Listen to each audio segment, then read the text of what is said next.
revelation of God is that the grand design of the universe cries out of the grand designer without words. And let me read something more to you. Let's go ahead and pick up right there. Psalm 19, where it says this. We're going to pick up in the second half of verse 4, because you know me, I want to go by paragraphs. It's a symmetrical thing. Bear with me. In the heavens, he's pitched a tent for the sun.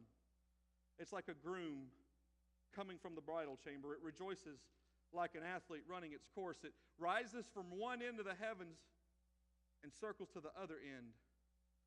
Nothing is hidden from its heat. Now here's the concept I want you to consider with me just for a minute. He pitched a tent for the sun.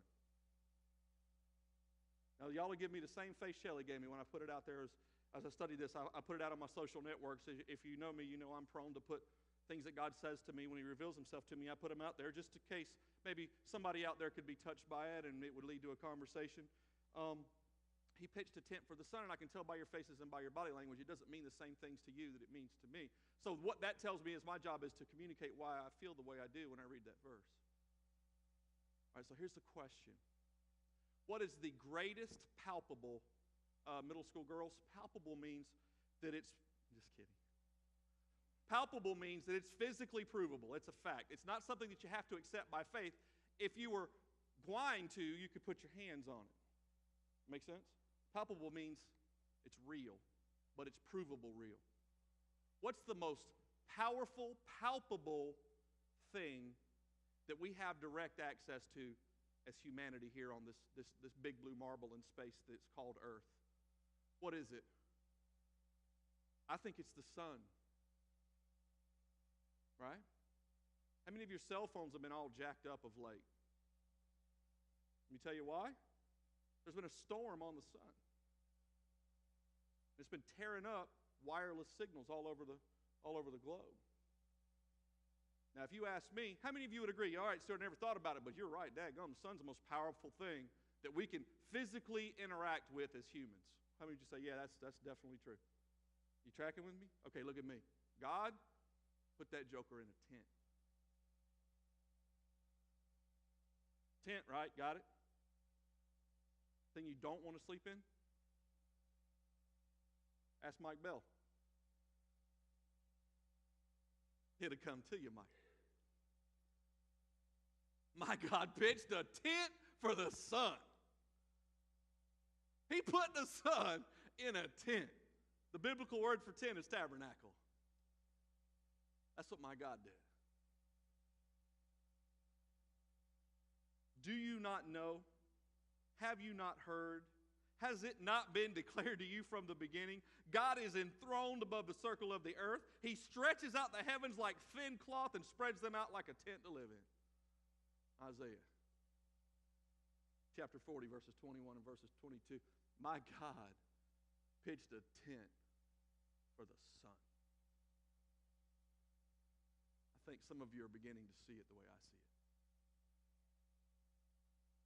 He generally revealed himself with the ideas that, you know what? I tell everything where to be when, and it's all on time. In the whole of the universe. In him all things consist.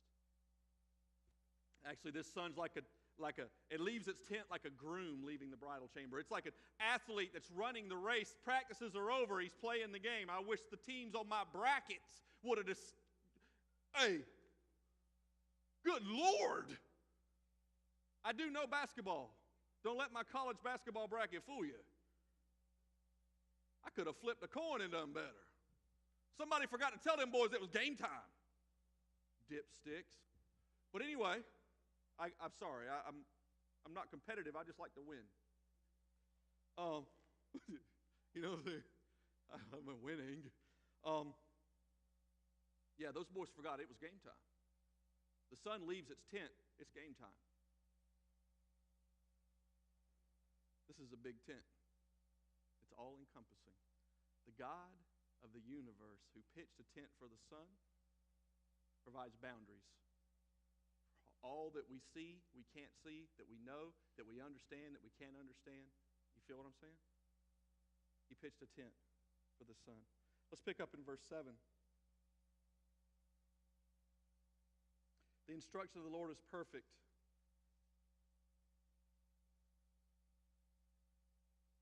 reviving the soul. The testimony of the Lord is trustworthy, making the inexperienced wise.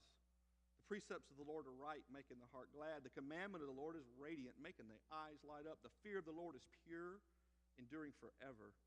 The ordinances of the Lord are reliable and altogether righteous. They're more desirable than gold, than an abundance of pure gold, and sweeter than honey dripping from the comb.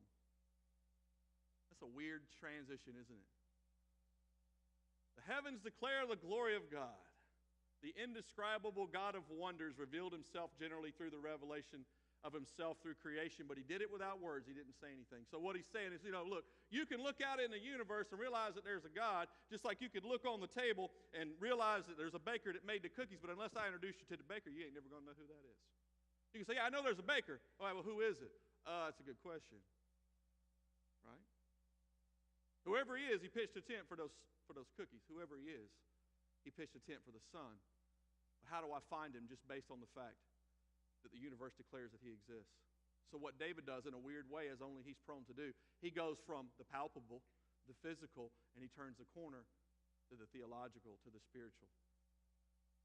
He starts talking about the specific revelation of God. If God designed the universe and he spoke through that design to the fact that he was the grand designer without words and he wants people to meet him, it goes without saying he needs to say something sooner or later, right, girls? So he did. You know what he did? The grand designer wrote the world a love letter. He spoke with words. And you say, well, what does this love letter from God reveal to us? What would happen if we actually began to look into this specific revelation of God and maybe entertain the concepts of allowing it to provide the boundaries for us? Well, here's what the love letter reveals of God. This love letter reveals God's perfect instruction, which leads to new birth and revival. It's a trustworthy testimony producing wise novices. I'm going to take just a minute here, and I'm not going to chase this rabbit very far, but I'm going to chase him just long enough to kill him. You got to kill it to grill it, right? Here's the thing. Wise novices. We as a church miss that sometimes. There's a young man named Derek Kinch who spent the week with us last week, and if you've been around the student ministry a while, you've met Derek, and hopefully you've heard his testimony. But Derek called Surfside Glens Bay Baptist Church one night, or actually his parents did, and Derek is obsessive-compulsive. Painfully obsessive-compulsive. And his compulsion, his obsession was hell.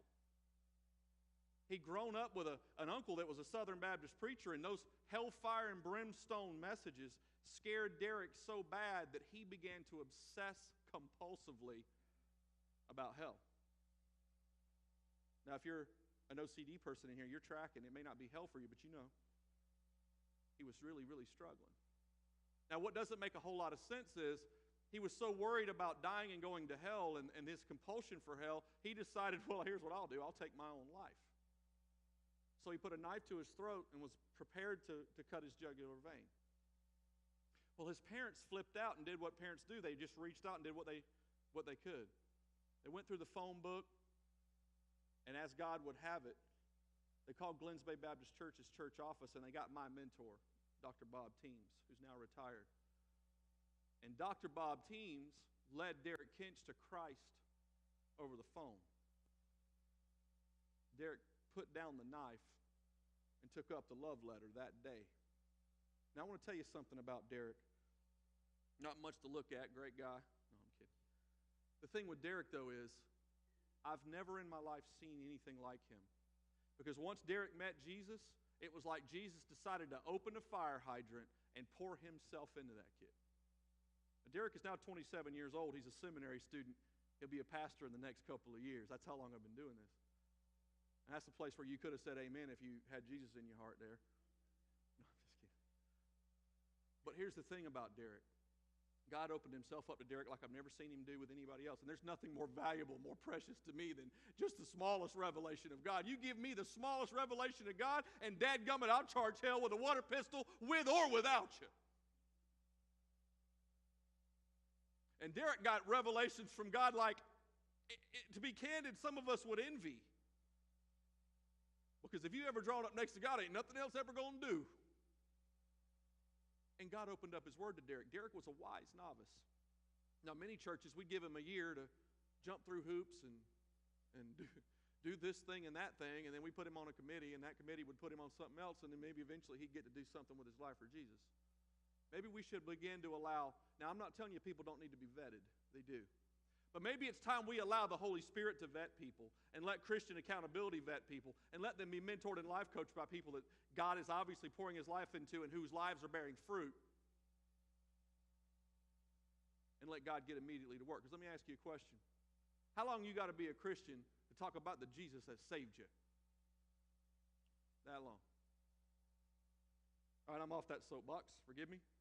That's one more dead rabbit, though. Anybody need a hat? Having said that,